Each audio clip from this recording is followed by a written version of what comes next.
주신 하나님의 말씀은 사사기 14장 1절에서 7절 말씀입니다. 사사기 14장 1절에서 7절 말씀입니다. 삼손이 딥나에 내려가서 거기서 블레셋 사람의 딸들 중에서 한 여자를 보고 올라와서 자기의 부모에게 말하여 이르되 내가 딥나에서 블레셋 사람의 딸들 중에서 한 여자를 보았사오니 이제 그를 맞이하여 내 아내를 삼게 하소서 하매 그의 부모가 그에게 이르되 내 형제들의 딸들 중에나 내 백성 중에 어찌 여자가 없어서 내가 할례받지 아니한 블레셋 사람에게 가서 아내를 맞으려 하느냐 하니 삼손이 그의 아버지에게 이르되 내가 그 여자를 좋아하오니 나를 위하여 그 여자를 데려오소서 하니라. 그때 블레셋 사람이 이스라엘을 다스린 까닭에 삼손이 틈을 타서 블레셋 사람을 치려 함이었으나 그의 부모는 이 일이 여호와께로부터 나온 것인 줄은 알지 못하였더라. 삼손이 그의 부모와 함께 딥나에 내려가 딥나의 포도원에 이른즉 젊은 사자가 그를 보고 소리 지르는지라. 여호와의 영이 삼손에게 강하게 임하니 그의 손에 아무것도 없이 그 사자를 염소 새끼를 찢는 것 같이 찢었으나 그는 자기가 행한 일을 부모에게 알리지 아니하였더라. 그가 내려가서 그 여자와 말하니 그 여자가 삼손의 눈에 들었더라. 아멘. 오늘 본문 말씀은 삼손 사사가 드디어 하나님의 영의 이끌림을 받고 또 기름 부음을 받았는데 그 어려서부터 하나님의 축복을 받고 이렇게 강하게 되어서 하나님께 쓰임을 받는 첫 장면을 우리가 보고 있습니다. 그런데 삼손이 하나님께 복을 받았고 또 강한 힘을 받아서 오늘 사자를 염소 새끼와 같이 찢는 이 모습을 보면서 과연 삼손이 하나님의 그 능력의 도구, 구원의 도구로 쓰임을 받아서 블레셋으로부터 이스라엘을 구원하겠구나 라고 하는 확신을 선뜻 주기에는 석연치 않은 장면들이 함께 등장하는 본문 말씀이 바로 오늘 이 1절에서 7절 말씀입니다. 오늘 이 본문 말씀에서 무엇인가가 잘못되어지고 있다는 사실을 금세 볼 수 있는 것이 무엇입니까? 분명히 하나님께서 삼손 사사를 세우실 때에 그 부모에게 블레셋으로부터 이스라엘을 구원하기 시작하리라 라고 말씀하셨는데 지금 삼손이 얻으려고 하는 그 여인, 결혼하려고 하는 그 여인, 정혼하려고 하는 그 여인은 바로 다름 아니라 그 구원을 이루기 위해서 싸워야 하는, 대적이 되어야 하는 블레셋 여인이었다는 것이에요. 블레셋에 속한 여인을 사랑하고 그에게 가까이 가려고 하였다라는 것입니다. 분명히 여기서 무엇인가가 잘못되었습니다. 무엇이 잘못되었을까? 오늘 두 가지 포인트를 가지고 하나님께서 우리를 제대로 쓰시기 위해서는 무엇이 제대로 서야 하는가? 이것을 살펴보도록 하겠습니다. 첫 번째로요, 제대로 보아야 쓰임받습니다. 두 번째로요, 제대로 알아야 쓰임받습니다. 오늘 본문 말씀을 보니까요, 제대로 보지 못하고 있는 삼손의 모습을 여러 군데에서 살펴볼 수 있습니다. 제대로 보지 못하는 어떤 모습을 볼 수 있느냐? 14장 1절이 대표적이죠. 삼손이 딥나에 내려가서 거기서 블레셋 사람의 딸들 중에서 한 여자를 보고라는 동사가 여기 처음 등장합니다. 2절 말씀을 보니까요, 자기 부모에게도 이렇게 말합니다. 내가 딥나에서 블레셋 사람의 딸들 중에서 한 여자를 보았사오니. 이러면 보았다라고 하는 그 구절이 거기에만 등장하는 것이 아닙니다. 3절 말씀을 보시면요, 그의 부모가 이렇게 말합니다. 네가 어찌하여 그렇게 정말 할례받지 아니한 백성 블레셋으로부터 여인을 구해서 결혼하려고 하느냐라고 했을 때 이 삼손이 이렇게 대답을 합니다. 내가 그 여자를 좋아하오니, 14장 3절 말씀, 내가 그 여자를 좋아하오니 나를 위하여 그 여자를 데려오소서. 이것은요, 번역이 조금 잘못됐습니다. 큰 뜻에서 잘못된 것은 아닙니다. 그런데요, 이렇게 번역하는 것이 더 좋습니다. 내 눈에 들었습니다. 눈이라는 단어가 있거든요. Good in my eyes. 그러니까 보았다라고 하는 이미지가 계속 지금 반복돼서 나오는 것입니다.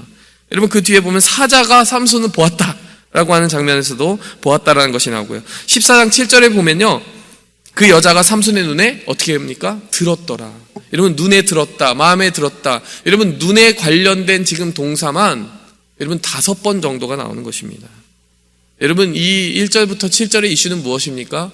블레셋을 어떻게 하겠다, 삼손이 사자를 어떻게 찢었다, 이런 얘기는 이제 부차적인 것이고요.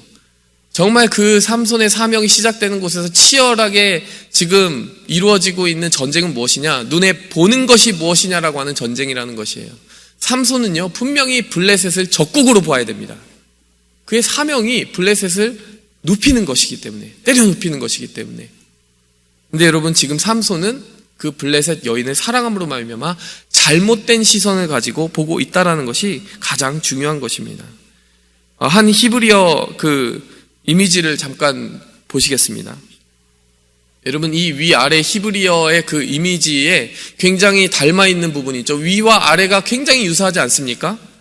여러분, 오늘 본문 말씀에서 14장 3절에 제가 이 14장 3절에 삼손이 내가 그 여자를 좋아하오니가 사실은 눈에 들었다라고 하는 구절이라고 했잖아요. 그게 윗부분입니다. 윗부분.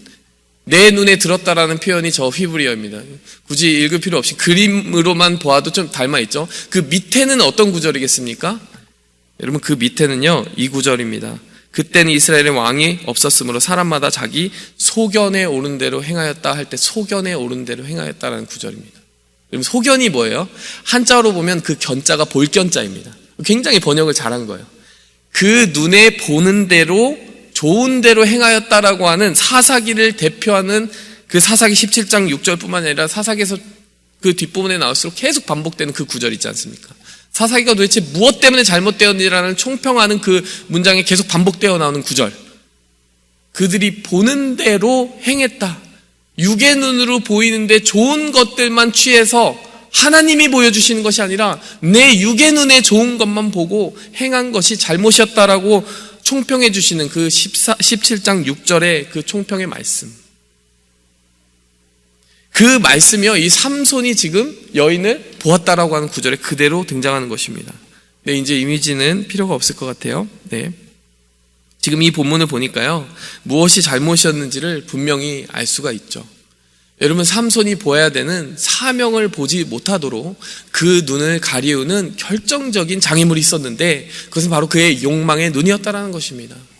자기 눈에 보는 대로 보이는 것이 정말 달콤한 대로만 그의 발걸음을 움직이다 보니까요, 정작 보아야 되는 것을 보지 못했는데 그것은 하나님이 주신 사명이 그를 블레셋으로 이끌어서 블레셋과 싸워야 한다는 그 사명을 제대로 보지 못하고 있었던 것이죠. 여러분, 이것이 마치 삼손만의 문제인 것처럼 이곳에 그려져 있는 것 같은데 사실은 크게 보아서는 사사기 전체의 주제와 맞닥뜨려져 있는데 그것은 바로 이스라엘이 자기 보기에 좋은 대로만 행하였던 그 모습이 삼손이 자기 보기에 좋은 대로만 행하였던 모습과 완전히 닮아있기 때문에 이 히브리어를 정확하게 의도적으로 똑같이 쓰고 있다는 것입니다. 이것을 번역으로 살리기 어렵기 때문에 우리의 보기에는 표현이 다르게 쓰여져 있는 것처럼 보이는데 히브리어를 펼쳐놓고 보면 똑같은 이슈라는 거예요. 하나님이 보시기에 이스라엘 전체가 지금 치달아가고 있는 그 욕망의 불구덩이 속으로 들어가는 모습과 이 삼손이 사명을 망각하고 자기 욕망에 사로잡혀 움직이는 이 질주 기관차처럼 움직이는 이 모습이 똑같다라는 것입니다. 본질상 똑같다라는 것입니다. 여러분, 이야기를 빨리 돌리면 삼손이 가장 많은 블레셋 사람들을 죽인 장면이 어딘지 아십니까? 성경을 좀 읽어보신 분들은 알 거예요. 삼손이 마지막에요, 두 눈이 뽑힙니다. 그 욕망대로 끝까지 갔을 때 여러분, 덫에 걸려서 머리가 잘리고 힘이 없어진 것을 그제서야 깨닫게 되는데 그때는 이미 사슬에 매이고요, 다곤의 신전에서 놀이객감이 됩니다. 그래서 거기서 재롱을 피우게 만들어요. 근데 여러분, 그때 어떤 일이 벌어집니까? 하나님께 마지막 처절한 기도를 드리고요, 사명의 기도를 드리고 그 다곤 신전은 자기에게 주신 하나님의 힘으로 무너뜨리게 되는데 그때 이런 구절이 등장합니다. 삼손이 살았을 때 죽인 자들보다 죽으면서 죽인 자들의 숫자가 훨씬 많았다. 여러분, 이 구절이 시사하는 것이 있습니다. 여러분, 그동안 자기의 육의 눈으로 보이는 것들만 쫓아갔던 그 삼손이 이루었던 사명의 크기보다요, 자기의 눈이 뽑히고 영의 눈으로 보기 시작한 그 시점에 이루게 된 사명의 크기가 훨씬 컸다라는 거예요. 여러분, 그 두 눈이 뽑힌 상황에서 어떤 여인이 보였겠습니까? 들릴라가 보였겠습니까? 어떤 기생이 보였겠습니까? 이 딥나의 여인이 보였겠습니까? 여러분, 이 삼손의 일대기 중에 여인만 세 부류가 등장을 하는데 어떤 여인이 보였겠어요? 하나님이 육의 눈을 처리해 주시고 나니까 드디어 삼손이 그 마지막 순간에만큼은 자신의 육의 욕망에 덧없는 것들을 쫓아가느라 인생을 허비하지 않고 비로소 하나님이 내게 주신 것이 무엇이었는지 영적인 진리, 영적인 사명을 제대로 직시하기 시작했다는 것입니다. 여러분, 눈이 없어야 볼 수 있는 것이 있다는 거예요. 눈을 감아야만 볼 수 있는 것이 있다는 것입니다. 여러분, 우리가 기도할 때 눈을 감습니다. 여러분, 눈을 감을 때 무엇을 보고자 하십니까? 여러분, 우리는 하나님의 음성을 들어야 될 줄 믿습니다. 내 눈에 보기에 세상 사람들 다 쫓아가는 그 좋은 것들, 그것 보고 그것 쫓아가느라고 우리의 인생이 허비되고 낭비되어지는 것이 아니라 우리는 남다른 것을 볼 수 있어야 됩니다. 우리의 눈에는 말씀이 들어와야 됩니다. 우리의 눈에는 우리의 사명의 이유, 우리의 존재 이유가 제대로 들어와야 됩니다. 그것을 볼 때 우리가 승리할 수 있음을 믿으시기 바랍니다. 두 번째로 제대로 알아야 하나님께 쓰임을 받습니다. 오늘 이 본문 말씀을 보니까요, 4절 말씀 한번 보시기 바랍니다. 그때 블레셋 사람이 이스라엘을 다스린 까닭에 삼손이 틈을 타서 블레셋 사람을 치려 함이었으나 그의 부모는 이 일이 여호와께로부터 나온 것인 줄은 알지 못하였더라. 여러분, 이 4절 말씀은요, 굉장히 성경을 오역한 지점입니다. 성경을 오역했습니다. 왜 오역했다라고 제가 이야기를 하느냐? 여러분, 이 4절 말씀을 잘못 읽으면 어떻게 읽힙니까? 이렇게 그 블레셋 여인이 좋아서 삼손이 쫓아가는 것 같지만 사실은 이것을 틈타서 이것을 시비거리로 삼아서 삼손이 블레셋을 대항하여 싸우기 위해서 지금 계기를 만들고 있는 것처럼 보여요. 4절 말씀 다시 한번 보시면 삼손이 틈을 타서, 누가 틈을 탄다고요? 삼손이 틈을 타는 것처럼 보이는 거예요. 삼손이 틈을 타서 블레셋 사람을 누가 쳐요? 삼손이 치려 함이더라처럼 보이는 겁니다. 그러니까 이거는 삼손의 계획의 일부구나. 삼손이 틈을 타기 위해서 삼손이 계획을 짜고 삼손이 이렇게 블레셋 사람을 치려 하는구나. 삼손이 그래도 사명감이 있네. 이거 오해할 수 있습니다. 여러분, 이 부분이 왜 이렇게 심각하게 번역이 오역이 되는지 모르겠어요. 근데 여러분, 다른 어떤 성경 그리고 히브리 원어를 살펴보면 어떻게 되어 있는지 아십니까? 이 부분은 새번역 성경이 제대로 번역을 했어요. 그의 부모는 이것이 여호와께서 계획하신 일인 줄을 알지 못하였다. 그때 이스라엘은 블레셋 사람의 지배를 받고 있었는데 여호와께서는 삼손을 통해 블레셋 사람을 칠 기회를 찾고 계셨다. 여러분, 계획하신 것도 하나님이시고요, 기회를 찾는 것도 누구십니까? 하나님이세요. 삼손은 그 계획에 대해서 압니까? 모릅니까? 몰라요. 삼손이 아는 것은 하나밖에 없습니다. 저 여인 이쁘다, 저 여인 결혼하고 싶다, 이거밖에 몰라요. 그런데 하나님은 궁극적으로 이 상황을 계기 삼아서 어떤 일을 벌이시느냐? 결혼잔치를 벌였는데 내기를 하게 됩니다. 우리가 읽게 될 본문에 앞으로 나오게 될 거예요. 근데 그 내기에서 집니다. 왜 그랬느냐? 그 내기의 뒤편에서 블레셋 사람들이 자기의 정혼자를 위협해가지고 수수께끼 비밀을 알아냅니다. 그래가지고 내기에 대한 값을 치러야 됩니다. 그것이 화가 나서 블레셋인 30명을 죽이고, 그리고 결국 아내는 다른 사람에게 넘겨지고, 그에 보복하기 위해서 또 이어지는 사건, 여우 300마리를 잡아서 블레셋인들의 밭을 다 태워버리고요.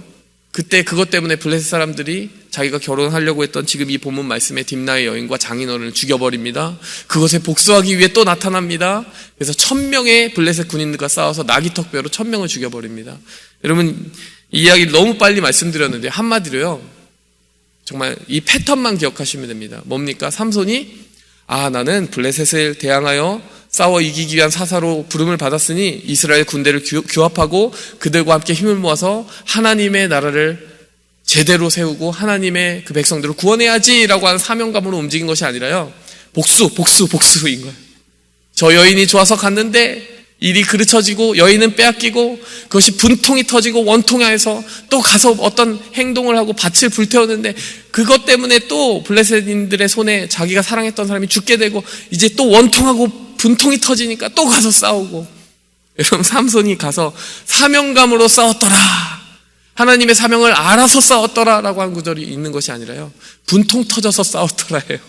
전부 다 보면 복수하고, 전부 다 보면 육의 눈을 쫓아가고 사로잡혀지는 것입니다. 근데 전체적으로 이 모든 광경이 참 우스꽝스럽게 삼손이 욕망에 이끌려서 촉발된 전쟁인 것은 분명하나, 오늘 이 본문 말씀은 그 싸움의 정체를 큰 그림에서 하나님의 관점으로 보면 어떻다라는 거예요. 그 삼손의 연약한 부분, 욕망에 이끌리는 부분에도 불구하고 하나님이 그것을 틈타서 그것을 기회로 삼아 삼손이라고 하는 이 정말 향방 없이 날뛰는 이 사사를 사용하여서 블레셋을 결국 무너뜨리기 위해서 삼손은 어쨌든 사용하고 있었다는 것입니다. 여러분, 어쨌든 사용해 주신 것은 감사한데요, 여러분, 우리가 그래, 내가 하나님의 사명을 자각하지 못해도 이렇게 쓰임받을 수 있구나, 여기에 만족해야 될까요? 여러분, 삼손의 입장에서 얼마나 불행한 일입니까? 제일 좋은 그림은 뭘까요?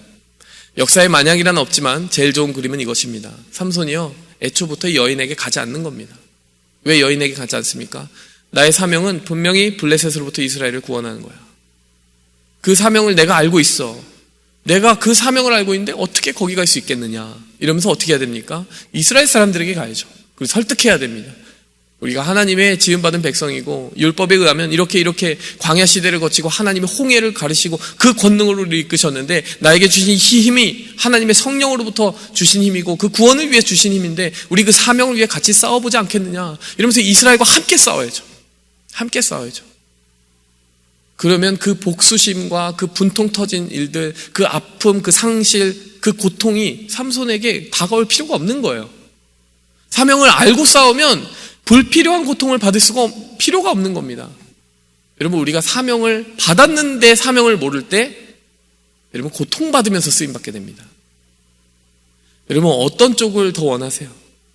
알고서 하나님께 자발적으로 순종하여서 즐거움과 기쁨과 찬송을 드리면서 하나님 승리를 주셨군요, 이렇게 쓰임 받아야 되는데 그쪽을 원하시겠습니까? 아니면 사명을 받은 건 맞는데, 능력도 받은 건 맞는데 거기에 끌려가는 게 아니라 눈에 보이는 대로만 가려다 보니 하나님이 코를 깨서 어쨌든 억지로 쓰시려다 보니까 나도 고통스럽고 쓰시는 하나님도 힘들고 이렇게 쓰임 받아야 되겠냐는 거예요. 알지 못했다. 여러분, 부모가 알지 못했다라고 하지만요, 부모만 알지 못한 게 아니라 누구도 몰랐다는 거예요. 삼손도 몰랐어요. 삼손도 모르고 부모도 모르고 아무도 몰랐다는 것입니다. 정말 문제는 무엇입니까? 여러분, 그 모르게 된 이유가 저는 눈에 들어오더라고요. 3절 말씀 보시면요, 애초에 블레셋 여인과 함께 결혼을 하겠습니다 라고 얘기했을 때 부모가 뭐라고 설득을 하느냐? 내 백성 중에 어찌 여자가 없어서 내가 할례받지 아니한 블레셋 사람에게 가서 아내를 맞으려 하느냐. 여러분, 이 3절 말씀을 긴장하면서 보지 않으면 그냥 지나가게 돼 있습니다. 근데 그 말의 의미를 곰곰이 생각해 보시고요, 우리 성도 여러분이 과연 삼손의 부모라면 어떻게 말을 했을까라는 것을 상상해 보시기 바랍니다. 어떻게 말해야 좀 더 설득력이 있을까요? 야, 너는 이스라엘 사람이고 할례 받았는데 저 블레셋 사람들 할례 받지 않은 사람들인데 왜 결혼하느냐? 이러면 이게 설득력이 있으세요? 아니면 네가 구별되고 나시린의 서원으로 하나님께 부름 받은 것은 다름 아니라 사명 때문이야. 그 사명은 블레셋 사람을 치기 위한 것이야. 근데 왜 블레셋 사람에게 가야 되니? 라고 이야기하는 게 설득력 있으세요? 여러분, 이 부모가 잘 말한 것 같지만 반만 잘 말했습니다. 구별되어 살아야 돼, 이 말을 했는데요, 왜 구별되어 살아야 되는지 사명에 대한 부분은 하나도 이야기하지 않았어요. 제가 지난번에 삼손 이야기 첫 번째 시리즈 이야기하면서 똑같이 이야기하지 않았습니까? 분명히 여호와의 사자는 나타나서 나실의 서원은 이렇게 지켜야 된다라고 이야기하고 덧붙여서 그것은 블레셋 사람에게서 그가 이스라엘을 구원하기 시작하기 때문일 것이다 라고 하는 것을 분명히 이야기해 주었는데, 그것을 들은 여인이 마노아에게는 그 부분, 마지막 사명에 대한 부분 썩 빼놓고 나실인의 서원에 대해서만 이야기를 하는 거예요. 여러분, 그러면요, 우리가 믿는 신앙이 그냥 라이프 스타일이 되고 맙니다. 여러분, 우리는 그냥 어떤 다른 사람들과 구별되기 위한 어떤 라이프 스타일을 유지하고 있는 게 아닙니다. 그냥 자녀들에게 기도 열심히 해, 헌금 열심히 해, 헌금 지어주고 헌금 훈련하고 다 좋은 거예요. 다 해야 됩니다. 근데 이유를 설명해 주지 않는 거예요. 그럼 어떻게 됩니까? 나중에 자기 신앙이 없습니다. 결국에는 결정적인 순간에 내가 왜 믿지? 내가 왜 이걸 하고 있는 거지? 시켜서 하고 있었는데 내가 왜 하는지 모르겠네? 이렇게 되는 겁니다. 정말 결정적인 순간에 이게 내 신앙이 되려면 어떻게 됩니까? 이유를 설명해 줬어야 되는 거예요. 너의 손을 통해서 하나님의 나라가 세워질 거야. 그때를 위해 준비해야 된다. 하나님이 네가 공부하는 이유를 왜 공부하라고 하셨지? 공부해서 남주라고 공부하라고 하시는 거야. 너를 통해서 하나님의 나라가 세워지고 하나님의 나라가 강건하게 되고 이웃들이 너를 통해서 축복을 받기 위해서, 축복의 통로로 네가 쓰임받기 위해서 너는 지금 공부하는 것이고 성공하는 거야. 그런데 여러분, 신앙생활에 이런 부분이 있어야 된다라고 이야기는 하는데 목적은 똑같이 세상 사람들과 똑같이 성공하기 위해서야. 기도하면 하나님이 잘 되게 해주실 거야. 기도하면 이렇게 되게 해주실 거야. 근데 왜 잘 돼야 되느냐라는 걸 얘기하지 않고, 그것이 왜 사명이 되어야 되는지를 얘기해 주지 않으면 여러분, 라이프 스타일은 남지만 사명과 목적은 실종돼 버린다는 겁니다. 여러분, 이것이 알지 못하고 섬기는 것입니다. 말씀을 정리하도록 하겠습니다. 우리는 제대로 보아야 됩니다. 우리가 보아야 될 사명을 보지 못하도록 가로막는 우리의 모든 육의 욕망들을 치우고 제대로 보아야 됩니다. 자기 소견대로 보아서는 안 됩니다. 그리고 또 우린 제대로 알아야 됩니다. 우리가 구별돼야 되는데 왜 구별돼야 되는지를 알아야 됩니다. 그것을 알았더라면 삼손이 조금 더 행복할 수 있었을 것 같아요. 하나님도, 쓰시는 하나님도 조금 더 행복할 수 있었을 것 같습니다. 우리가 제대로 보고 섬기고 제대로 알고 섬기는 하루를 살아가기 원합니다. 함께 기도하겠습니다. 하나님 아버지, 이 삼손 사사의 일대기를 보면서 불길한 그림자가 들이오는 것을 보게 됩니다. 하나님, 그런데 그 불길한 그림자는 다름 아니라 삼손 사사의 모습에서만 나타나는 것이 아니라 우리의 연약한 삶의 모습 속에서 반복되게 나타났던 바로 그 모습입니다. 구별되어 있다라고는 하지만 세상 사람들과 똑같은 것을 보고, 구별되어 있다라고 말은 하지만 그런데 하나님이 주신 사명은 묻지 않고 알지도 않는 그 상태. 하나님, 우리가 이 거울에 우리 자신을 비춰보면서 오늘 날카롭게 우리 자신을 다시 한번 깨우기 원합니다. 하나님을 보기 원합니다. 하나님을 알기 원합니다. 그래서 제대로 쓰임받게 하여 주시옵소서. 예수 그리스도의 이름으로 감사하며 기도하였습니다. 하늘에 계신 우리 아버지여, 이름이 거룩히 여김을 받으시오며 나라의 마옵시며 뜻이 하늘에서 이룬 것 같이 땅에서도 이루어지이다. 오늘날 우리에게 일용할 양식을 주옵시고 우리가 우리에게 죄 지은 자를 사하여 준 것 같이 우리 죄를 사하여 주옵시고 우리를 시험에 들게 하지 마옵시고 다만 악에서 구하옵소서. 대개 나라와 권세와 영광이 아버지께